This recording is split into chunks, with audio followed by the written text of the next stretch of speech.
Yes, taarifa ambazo zimetufikia hivi punde ni kuhusiana na star wa klabu ya Young Africans, star ambaye wakati anakuja alikuja kwa mbwembwe kubwa sana, na nakumbuka usajili wake ulifanywa majira ya usiku mnene, ikiwa ni kazi ya Young Africans kuweza kuonesha ubunifu wao jinsi gani ambavyo watamtambulisha star huyo, na si mwingine bana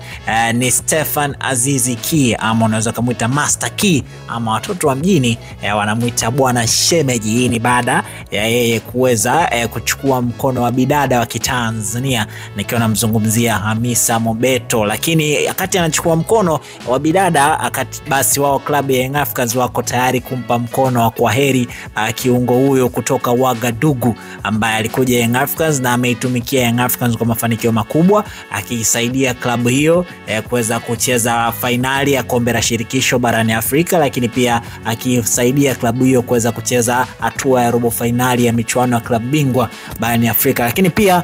Stephen Aziz Ki alisaidia klabu ya Young Africans kuweza kutoa mataji ya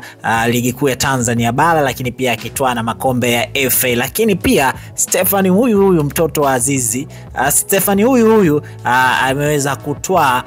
tuzo ya MVP msimu uliopita, lakini pia akiwa kama top scorer wa ligi ya msimu uliopita. Kumekuwa na virabu vingi ambavyo vimekuwa vikionyesha nia ya kuweza kuhitaji huduma ya mchezaji huyo, lakini tunakumbuka hapo nyuma kidogo tu mchezaji huyo aliweza kuongeza kandarasi ya kuendelea kuitumikia klabu ya Young Africans, lakini hiyo haikuweza kuviondoa vilabu ambavyo vilionyesha nia ya kuendelea kuhitaji saini ya kiungo huyo. Vilabu kutoka Morocco, vilabu kutoka ligi kuu ya Egypt vimekuwa vikiwania saini ya mchezaji huyo, lakini pia vilabu vingi kutoka South Africa navyo vimekuwa vikihitaji saini ya mchezaji huyo, na inasemekana tetesi za ndani ni kwamba viongozi wa Young Africans wako tayari kuweza kufanya dili hili na kumruhusu mchezaji huyo aweze kuondoka, mchezaji ambaye profile yake ni kubwa kwelikweli barani Afrika, na hii ni kutokana na makuzi ya kisoka ambayo aliyapata huko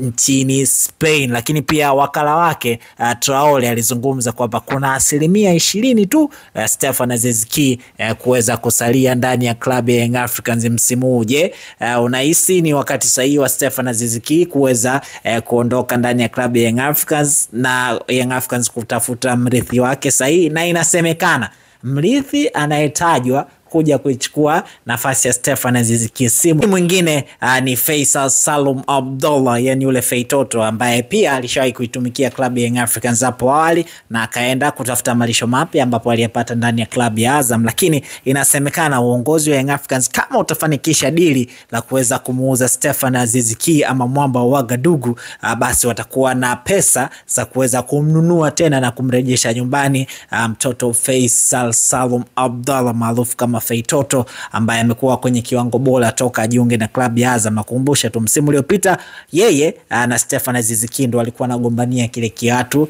cha ufungaji bora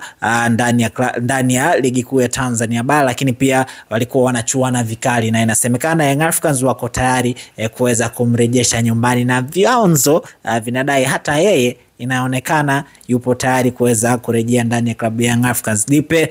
maoni yako hapo, unaonaje dili hili, yani Stephen Aziz Ki kuweza kuondoka ili Faisal Salum Abdullah aweze kurejea, ambapo awali aliondoka Faisal na ndo akapata nafasi Stephen Aziz Ki. Mimi naitwa Raymond Elias, usahau kusubscribe ndani ya channel yetu ya Bongo Football. Hakikisha unamwambia mwenzako kwamba kuna channel ipo hapa, lakini pia weka alama ya kengele kwa ajili ya kupata updates za michezo, lakini pia za kiburudani ambazo tutakuwa tunakuangushia hapa kila saa. Bye bye kwa sasa.